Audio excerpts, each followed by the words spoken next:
सरकारने घरगुती सिलेंडरलाच प्राधान्य दिल्यानं व्यावसायिक सिलेंडरचा पुरवठा होत नाहीये. त्यामुळे अनेक हॉटेल्स बंद पडलेत.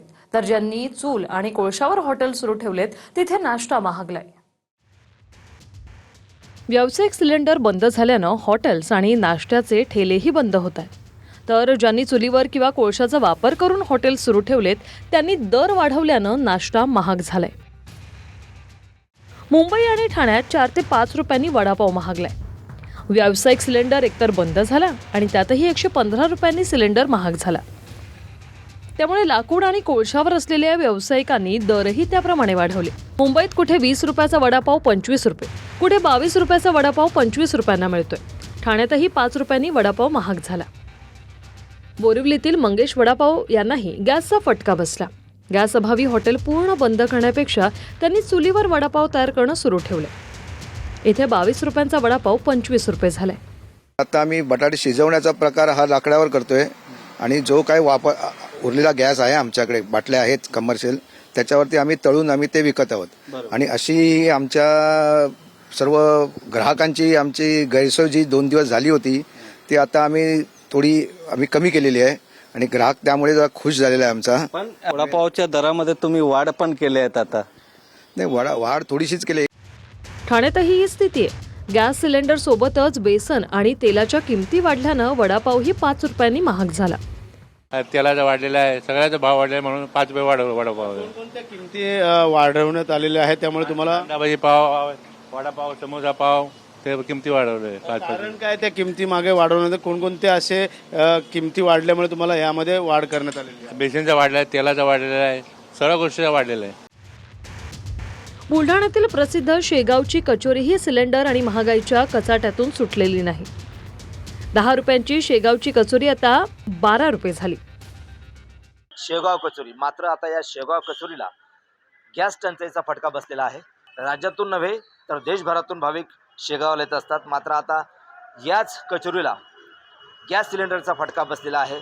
गेल्या आठवड्यामध्ये ही कचोरी 10 रुपयाला एक मिळत होती. मात्र आता गॅस टंचाईमुळे ही कचोरी आता 12 रुपयाला मिळत आहे. म्हणजेच 2 कचोरी जर खाल्ली तर 24 रुपये आता खवय्यांना मोजावे लागणार आहे. तर व्यावसायिक गॅस सिलेंडरवरून केंद्र सरकारला दिलासा दिलाय. व्यावसायिक सिलेंडरचाही पुरवठा सुरू झालेला आहे असं पेट्रोलियम मंत्रालयाने सांगितलं. The release orders, the allocation orders have also been issued by them. Online booking करें, आपकी डिलीवरी सिलेंडर की डिलीवरी घर पर होगी, डोर डिलीवरी होगी. इसलिए डिस्ट्रीब्यूटर्स के पास जाने की आवश्यकता नहीं है और अपनी ऑयल मार्केटिंग कंपनीज पर विश्वास रखें. तर घरगुती सिलेंडरसाठीची गर्दी थांबताना दिसत नाहीये. मुंबईतील कांदिवलीतल्या चारकोपमध्ये 1 किलोमीटरपर्यंतची रांग आहे. शुक्रवारपासून 70 वर्षाचे ज्येष्ठ नागरिक सिलेंडरसाठी रांगेत लागत आहेत, पण त्यांना सिलेंडर मिळत नाही. नवी मुंबईच्या सानपाड्यात तर 2 किलोमीटरहून अधिक रांग लागते. सकाळपासूनच लोक रिकामे सिलेंडर घेऊन रांगेत लागत आहेत.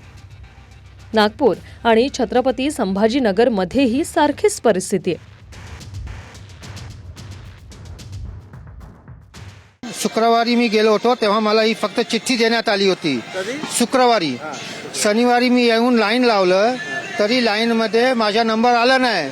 आता सोमवार विचारलं, मला परत लाईन लावावं लागलं. मी 70 वर्षाचा माणूस आहे, माझी बायको पण 70 वर्षाची आहे. आम्ही दोघंच आहोत.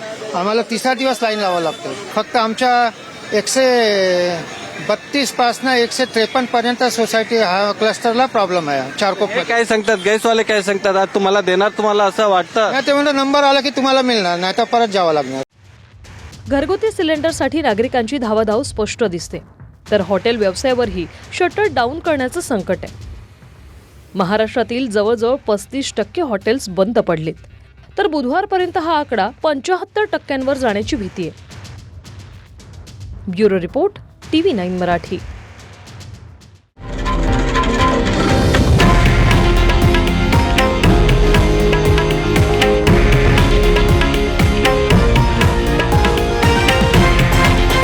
हे आहे देशातील नंबर 1 न्यूज नेटवर्क आणि आपण पाहत आहात TV9 मराठी, एकमेव.